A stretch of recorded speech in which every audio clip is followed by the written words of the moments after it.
स्वामी समर्थ सगळ्यांना। तर स्वागत आहे तुमचं माझ्या एका नवीन व्हिडिओमध्ये। तर आज मी तुमच्यासोबत एक लॉंग व्हिडिओ शेअर करणार आहे। आता बरेच दिवस झाले मी काही लॉंग व्हिडिओ शेअर केला नाही, कारण बाळामुळे काय मला ते शक्यच होत नाही। तर म्हटलं चला आज एखादा व्हिडिओ शेअर करूया। तर आता पण मी स्टँड उभा केला तर धरून असं पकडतोय, तर म्हणून मी लॉंग व्हिडिओ काही शेअर करायच्या नादी लागत नाही। तर म्हटलं चला आज कसं पण करून थोडंसं म्हणजे शेअर करूया तुमच्यासोबत। तर आता तुम्हाला तर माहिती माझ्या आज तुमच्यासोबत एक रेसिपी शेअर करणार आहे, आणि तुम्हाला माहिती सगळ्या रेसिपी अशा झटपट असतात।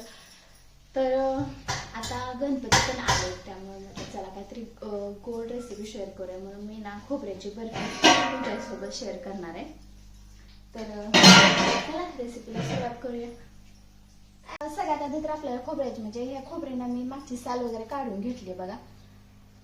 सगळ्यात आधी आपल्याला ह्याचे म्हणजे बारीक बारीक तुकडे करून घ्यायचे असे।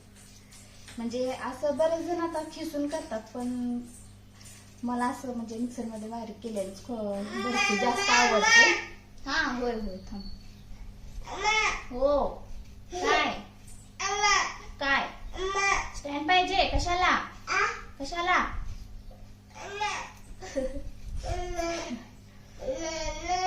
थांब। खरं तर ना आता आषाढ महिना सुरू आहे आणि काल मंगळवार होता, त्यामुळे मग गावातल्या आणि काही देवींना म्हणजे नारळ फोडवता, तर त्याचाच हा नारळ आहे। म्हटलं आता ठेवून पण असं पण खराबच होणार आहे, कारण आता ऊन पण नाही, त्यामुळे काय खोबरं सुकत पण नाही।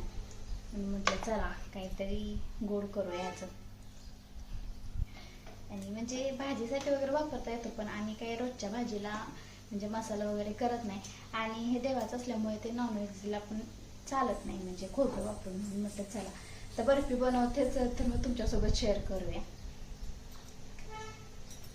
तर चला आता सगळे बारीक बारीक काप करून घेतले, तर हे मी डायरेक्ट मिक्सर मधून काढणार आहे। असं तर किसलेली छान लागते, पण मलाच नाही ते आवडत, म्हणून म्हटलं चला आता हे बारीक करून घेते।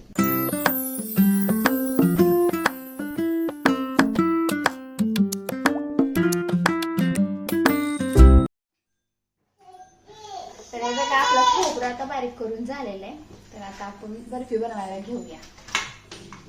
गॅसवरती कढई ठेवूया तापण्यासाठी। तर कढई आता गरम झाली, आपण यामध्ये खीस टाकून घेऊया।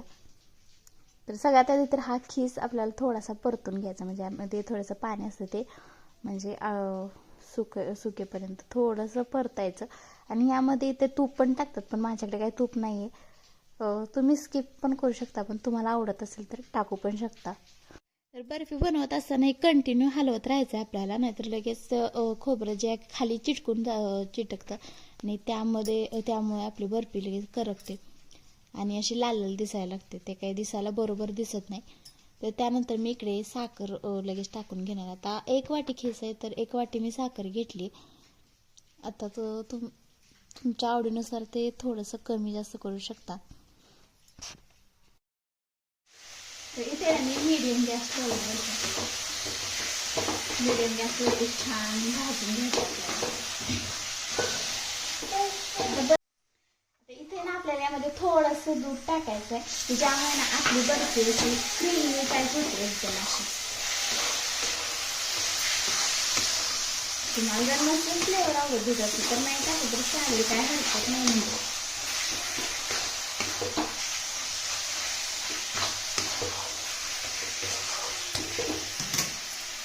आणि वेलची पूड आपल्याला सगळ्यात शेवटी टाकायची, कारण आधी टाकलं तर त्याचा सगळा वास निघून जातो ना। ड्रायफ्रूट पण बरेच जण टाकतात, पण मी काय टाकलं नाही। हे भाजते तोपर्यंत मी ताटाला तेल लावून ठेवते, म्हणजे यावरतीच आपल्याला ते थापायचं। खरं तर तूपच लावतात, पण तूप नाही आहे माझ्याकडं। आता खोबरं छान भाजले, आता यामध्ये आपण वेलची पूड टाकली आणि आता गॅस बंद केलाय मी, आणि वेलची पूड टाकून थोडंसं मिक्स करून घ्यायचं, आणि मग लगेच ते खाली ताटावरती काढून घ्यायचं सगळं।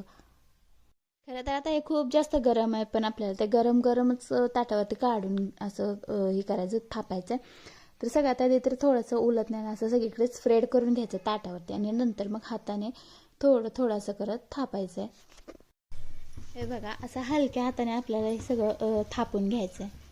खरं तर गरम आहे भरपूर, पण तसंच थोडं आपल्याला थापायचं आहे। आता इथे आपलं मी एक ट्रिक सांगते. आता हाताला हे चिकटतंय तर थोडंसं पाण्याचा हात घ्यायचा, म्हणजे अगदी थोडंसं पाणी घ्यायचं हाताला आणि मग हे थापायचं. ज्यामुळे हाताला पण चिकटणार आणि व्यवस्थित थापता पण येते. बघू शकताय तुम्ही किती छान बर्फी थापून झाली माझी. ते बघा. त्यानंतर सुरीनं ना आपल्याला या बर्फीचे म्हणजे आपल्याला हवं तसे असे आकार करायचे. म्हणजे तुम्हाला हवे तसे लहान मोठे कसे करू शकता, म्हणजे नंतर म्हणजे काढताना बरं पडतं आपल्याला. आणि अजून थोडीशी ओली आहे बर्फी, पण थोड्या वेळाने सुकून द्यायचे. थोड्या वेळ सुकली की मग छान तयार होते त्याचे बर्फीच्या वड्या. एक 2-4 बर्फी इकडे काढून घेतलेले आहेत प्लेटमध्ये. तर हे बघा किती छान आपली बर्फी तयार झाली.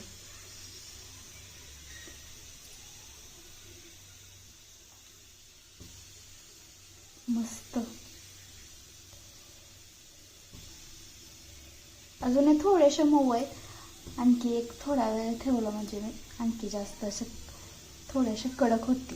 आणि दुसऱ्या दिवशी तुम्ही बघू शकता मस्त अशी बर्फी बनवून तयार आहे, छान सुकली. चला, आजचा हा व्हिडिओ तुम्हाला कसा वाटला नक्की कमेंट करून सांगा. आणि आवडला असेल तर व्हिडिओसाठी एक लाईक आणि चॅनलला सबस्क्राईब करायला अजिबात विसरू नका.